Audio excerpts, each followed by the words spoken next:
Yeah, let me finish. I don't know if we want to be telling how good we are, or how wonderful we are to people from other cities, because what we're going to end up doing is getting those folks who make their choices based on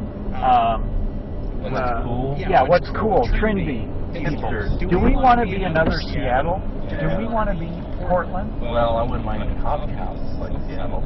We've got coffee houses. You know, Kansas City does not have mountains or oceans, but we have, you know, when Lewis and Clark came through here, supposedly, and this information that I heard came from an older lady that our neighborhood was next to a field, she owned the field.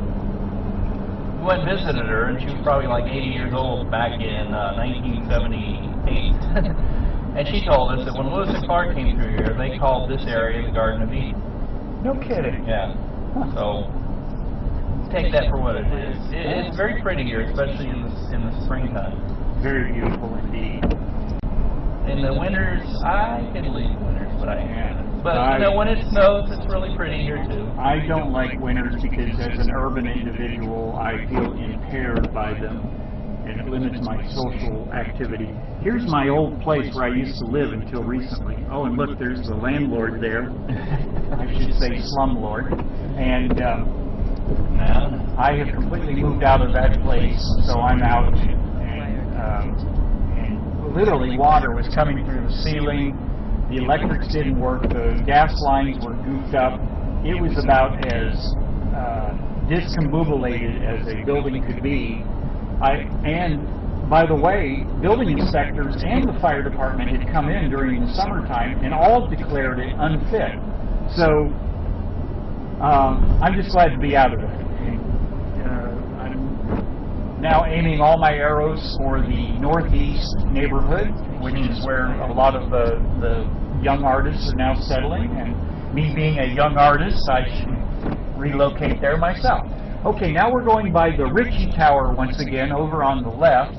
I was thinking of turning that direction and visiting, and of course I'm in the wrong lane. Can I turn this camera up to the tower? Yeah.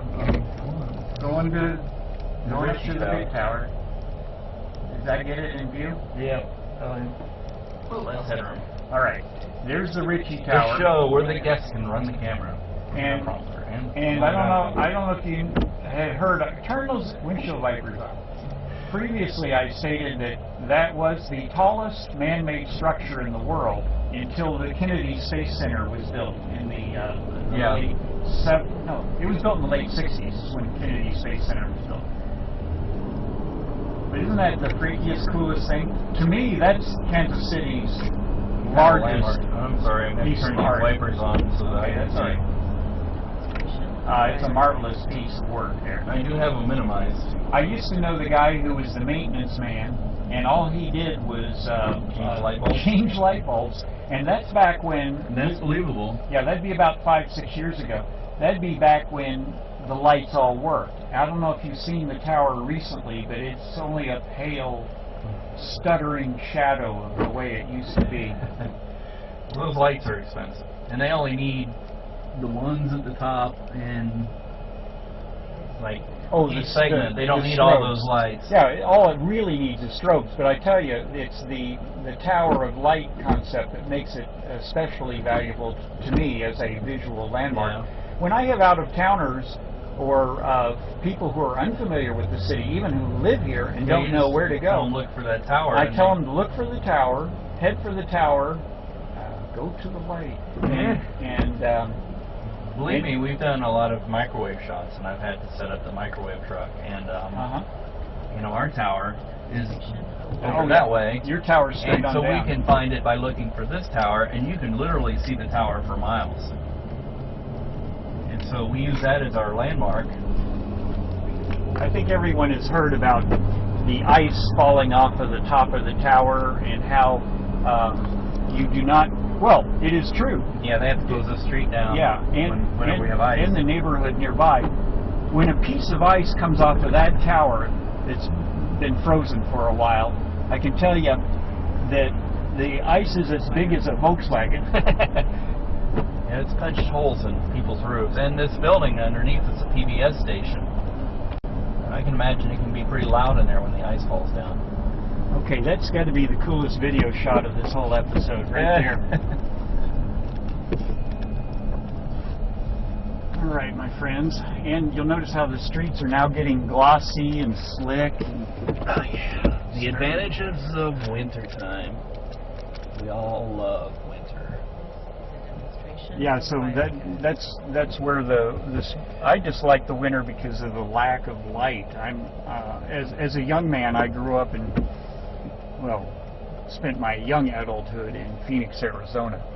So I am used to the land of eternal sunshine, and that's also the land of eternal heat. But it is a beautiful place, and we're fulfilling Bob's desire to see Liberty Memorial on our way to getting food. Mm-hmm. And I'm sorry we've been ignoring him. Yeah, because property is worth something in Seattle. All Casey has worth something in Texas. Okay.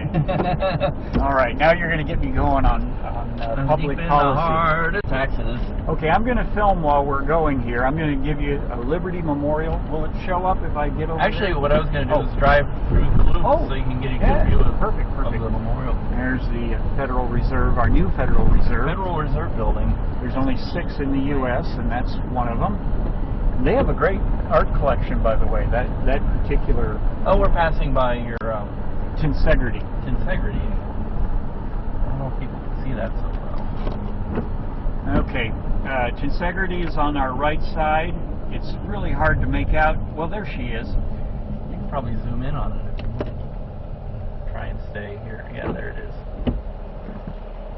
That is an interesting piece, as you mentioned. And so much art is... that thing is held together by stainless steel cable. Yeah. If one of the cables were to fail at any point, the whole thing would fall down. Ooh. I think it's a genius of work. And oh, you've unplugged yourself. Oops. Just plug that in the back. That's that stupid Panasonic cable that I love so much. Okay, back on the air. The object is called Tensegrity, and it is a fine art piece, and it's one of the oldest public art pieces in the modern collection of Kansas City. A lot of people don't know it, but there is a commission that only deals with monuments and sculptures all over the U.S. Well, there you go. And now we're going to go over by the memorial, which is also a sculpture in many ways. So it's a building essentially that doesn't serve the memorial part of it doesn't serve any purpose other than being a monument. Page 8. This is a fine art piece, a recent Percent for the Arts program piece. And now we're going to the memorial proper. This is the only World War I memorial in the United States. Well, and it's the largest memorial in the world to the Great War, the war to end all wars. And every general from all the Allied armies were here when it was dedicated. I wonder why it's the only one. Was that war just so horrible that well, people just wanted to forget the about memorial was built 10 years after the Great War.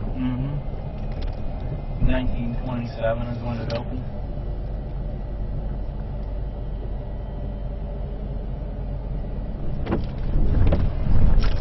I don't know when it got open. I think that's when it started being built on. Okay, I'm going to let you reorient that. So I'll grab it later. Yeah, okay. Sorry I didn't make it. I never thought about that. We could hook a camera up. We could hook another camera up. That would be your quick view. You could like pan around and stuff, make people sick. There is motion-induced... yeah, cruise through Liberty Memorial. Now, Bob is getting into something. Here's this really cool artwork again. This is a piece of art. Practical art. Bob is getting into something, and if anybody doesn't know, I have to explain. At one time, this was an area that was known for gay men came to pick up other gay men, or otherwise. You know, it never happened to me, so I'm not going to talk about that. What's wrong, Tima? Oh, there's a dog over there. She's seeing a dog. Every time I walk by the bushes down here on the lower drive, nothing George? happened to me. George hung out here? The bushes? Oops. Uh-oh. Panasonic connection. I hate it, I hate it, I hate it. Can't they be normal like everybody else? Not come up with their own connectors that don't work very well. Anyway, Going back to Liberty Memorial. every city has certain areas where certain activities take place. It's not highly recommended. I wish there were areas in the city where that activity could take place and people could be happy about it. But unfortunately, it's, and you know, a lot of times it's these are how would you put it sensitively? Closeted homosexuals who come out, maybe they have a wife and it's kids. straight guys. Yeah, And no, they come it's out not to, closeted. yeah. It's the usually it's homophobic men who are don't even own up to their own sexual desires. They're the ones who were in the bushes back there. That wasn't where gay guys would go pick up each other. It'd be the straight guys who were wanting to see what gay sexual experience was about, and that's what makes it seedy. Isn't that the truth? That the seediest things in the world are when People are not open about their own. Normality overrules nature, and so the perverseness is that there is no normal, and that a person who denies their heart would. I think unfortunately society has a way of marginalizing a lot of people for a lot of reasons, and when that happens, people are pushed to, you know, for instance, hiding in the bush because, you know, like if your physician was one of those guys, and a respected pillar of the community, so to speak, but he had this other side to him, he wouldn't be accepted and he would lose his practice, his livelihood, probably his family, you know, and it's when society pushes people to the extremes, I think that's when, and now watch your cops pull you over for, you know, I can't speak to that very well as a primarily heterosexual male.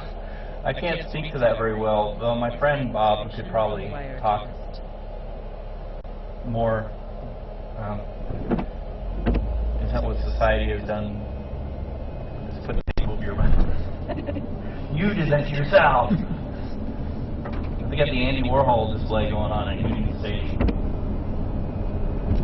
Now, if you take your glasses off, you won't. I can't see no evil either.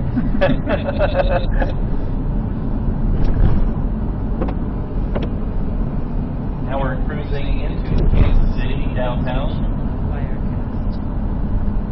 Bill has covered up his head. I have offended my guest to the point that he's hiding. I probably offended all my viewers, all three of them. We were up to 7. Wow. Your pick is gone again. Returning to the Crossroads neighborhood and the site of venerable Herford House, burned up Herford House, which, okay, here's some good gossip, which is coming across live, across the internet. Well, hopefully it's the truth. We don't want to say anything that's wrong. Well, gossip, I do not have to defend gossip as being true. Gossip is just what I have heard. Unless it's malicious gossip. Oh, well, I ruin people's lives and reputations. I am not going to say, actually, I follow, my golden rule is if you don't have something nice to say about somebody, don't say it. Except if it's about Susie Aaron, who is the self-declared president of our neighborhood. What neighborhood is that? This is the Crossroads. Oh, the Crossroads neighborhood. Yeah, I consider this my neighborhood. I've always lived and operated out of this neighborhood, and it bothers me greatly that the selfish developer interests, and that would be Susie Aaron personified. So if Susie Aaron is watching, she can call in or write or and defend herself, and we're glad to hear from her. I will argue with her anytime. The game is always on between her and me, and her latest maneuver has been to declare me a non-voting member of the association. Of the association History back behind there. that I helped found at the same time that the Crossroads became sentient, as it were, and self-aware. And we're crossing out of the Crossroads.